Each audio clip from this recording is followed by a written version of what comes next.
Sports meet అనేది చూస్తుంటే మా స్కూల్ డేస్ అన్నీ కూడా గుర్తుకొస్తున్నాయి. ఈ స్పోర్ట్స్ మీట్ అంటే only one of the subject అని కాకుండా ప్రతి విద్యార్థి కూడా ఎన్నో మనకు ఆపర్చునిటీస్ ఉన్నాయి. అందులో స్పోర్ట్స్ మెయిన్.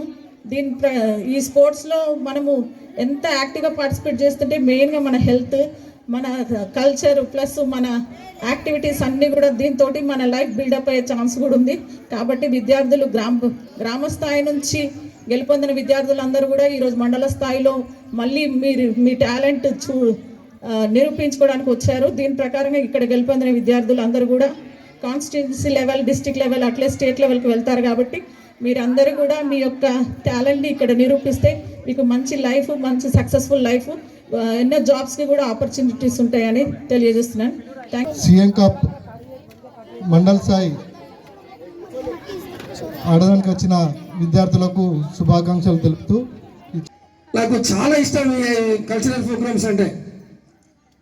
ఎవరు ఈ కార్యక్రమం చేసినా ప్రోత్సహించాలని నాకు ఉంటుంది. ఈ ప్రైమరీ స్కూళ్ళల్లో చిన్న ప్రోగ్రామ్ చేసినా కూడా వాళ్ళ పేరెంట్స్ పిలిచి బాగా గొప్పలు చెప్పుకుంటారు. కానీ ఇక్కడ చూసి వీళ్ళ పర్ఫార్మెన్స్ చూసిన తర్వాత వాళ్ళ పేరెంట్స్ కనుక ఉండేది ఉంటే ఇంకా చాలా సంతోషపడేవాళ్ళు. మనం కూడా ఇలాంటి చేసినప్పుడు వాళ్ళని ఇన్వైట్ చేయాల్సిన బాధ్యత కూడా మన మీద ఉంది. అంటే ఎంకరేజ్మెంట్ ఉంటుంది.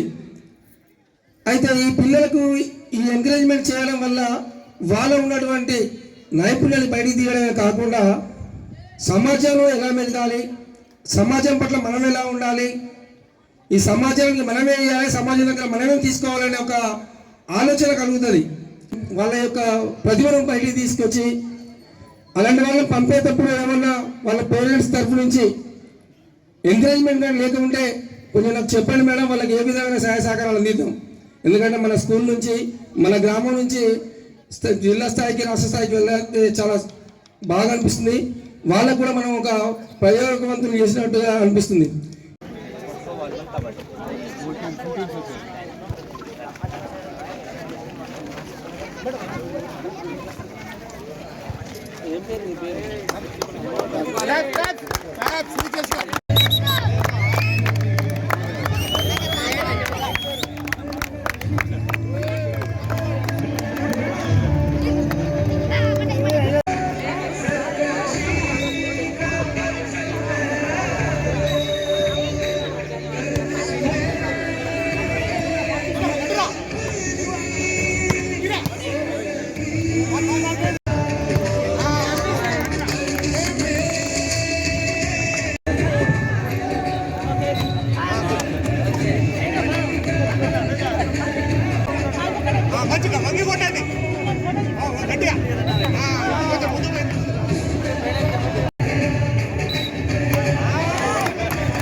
సెలక్షన్ చేసేవాడు ఉంటే అక్కడికి వస్తారు, నా దగ్గరికి వస్తారు.